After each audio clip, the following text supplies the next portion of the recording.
सदन में सांसदों और विधायकों की अभद्र भाषा रोकने के लिए राष्ट्रपति को युवाओं ने पत्र लिखा है। समाज के बुद्धिजीवी भी सदन में बढ़ती अभद्र भाषा को गलत मांगते हैं और इस मुद्दे पर जो है राष्ट्रपति को पत्र लिखने वाली युवा स्मृति नेगी और वरिष्ठ पत्रकार नीरज कोहली से हमारे ब्यूरो चीफ राव शफात अली ने खास बातचीत की है।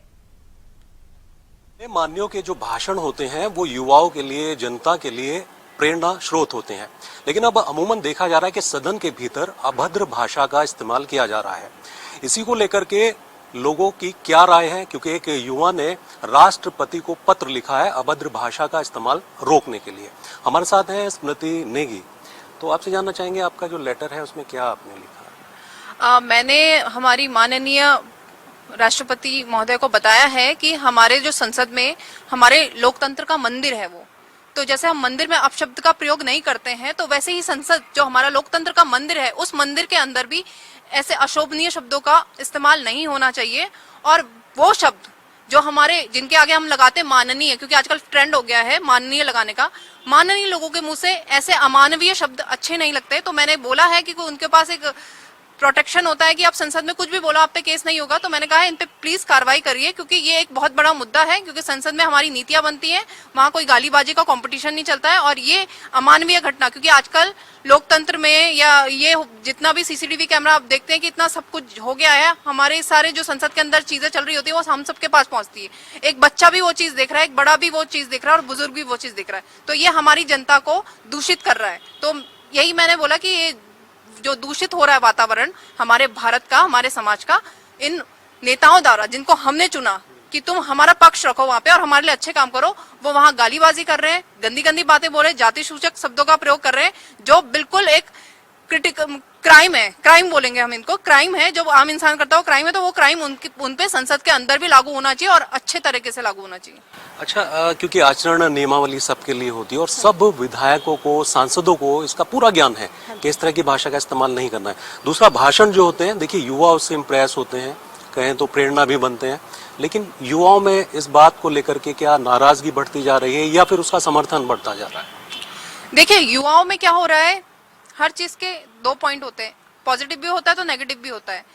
ये लोग क्या कर रहे हैं कि जो इनकी जो भीड़ है वो मेनली ज्यादा पढ़े लिखे लोग नहीं है और वो शिक्षा से इसलिए दूर कर रहे हैं। आप देखेंगे कि इस सरकार में जितने स्कूल्स बंद हुए हैं वो कभी नहीं हुए। अभी एमपी में 791 हुए, यहाँ पे 3000 करीब बंद हो चुके उत्तराखंड में। तो ये जो चल रहा है ना, ये हमारे पूरे जो युवा पीढ़ी है जो पहले पढ़ाई की तरफ जाती थी, आजकल हिंदूज का रेट क्राइम में मुस्लिम से ज्यादा बढ़ गया है। अब इतना उकसाने के बाद भी मुस्लिम पक्ष कोई आतंकवाद नहीं कर रहा है, मतलब कोई लड़ाई झगड़ा नहीं कर रहा है। जो इन पे थोपा जाता था कि आतंकवादी हैं, ये हैं, ये वो हैं, अब ये शिफ्ट हो गया है हम लोगों की तरफ। और ये हमारी युवा पीढ़ी को इतना गलत तरीके पे, गलत दिशा में ले जा रहे हैं, क्योंकि उनको अब क्या हो गया है, ये आपने सुना होगा व्हाट्सएप यूनिवर्सिटी में 10 रुपए रोल वाला सीन, उनको फ्री फंड के पैसे मिलते हैं, उनको बस चिल्लाने के पैसे मिलते हैं, इतनी गुंडागिर्दी कर रहे हैं, उनपे कोई केस नहीं होता, उनको कोई जेल नहीं होती। तो उनकी हिम्मत ये सरकार बढ़ा रही है और हमारी युवा पीढ़ी को जो साक्षरता की तरफ हम लोग बढ़ रहे थे उसको नीचे की तरफ लेके आ रही है और हमारे भारत का भविष्य बिल्कुल खतरे में है। बिल्कुल। तो स्मृति ने राष्ट्रपति को पत्र लिखा है और उम्मीद है कि बहुत जल्द जवाब भी आएगा। हमारे साथ वरिष्ठ पत्रकार हैं नीरज जी। नीरज जी, देखा गया कि उत्तराखंड के जब विधानसभा सत्र चल रहा था तो यहाँ भी एक माननीय मंत्री ने एक बयान दिया जो बहुत विवादों में आ गया और हालात ये बने कि उनको इस्तीफा तक देना पड़ा। बिल्कुल, ये जो संसद का जो हमारा सदन है वो उच्च सदन कहा जाता है, उसको हम लोकतंत्र का सबसे बड़ा मंदिर भी बैठते हैं, जहां बैठ के हमारे जो माननीय हैं, जो हमारी, चाहे हम पार्लियामेंट के सदस्यों की बात करें या अगर राज्यों में विधानसभा की बात करें, तो जहां हमारे विधायक बैठते हैं जो हमारे लिए एक नीति निर्धारण करते हैं, हमारा मार्गदर्शन करते हैं, हमारे लिए प्लानिंग करते हैं।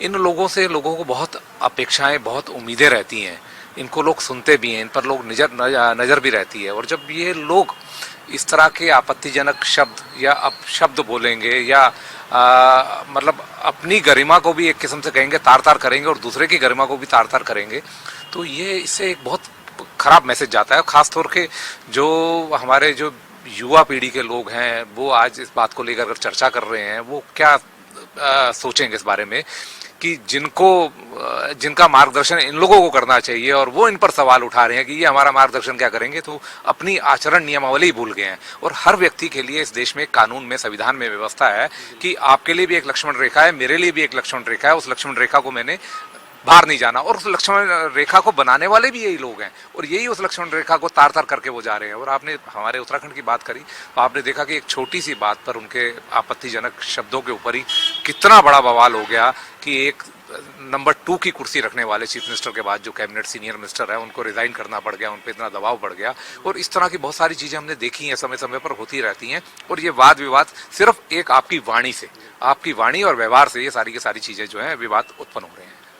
शुक्रिया बात करने के लिए। तो नीरज जी ने बताया कि आचरण होना चाहिए और स्मृति जैसे बहुत सारे युवा हैं जो इस अभद्र भाषा से नाराज हैं, लेकिन अब एक पत्र लिखा गया है, राष्ट्रपति महोदय उस पर संज्ञान लें और ये उम्मीद जताई जा रही है कि सदन में इस तरह की भाषा शैली नहीं होनी चाहिए।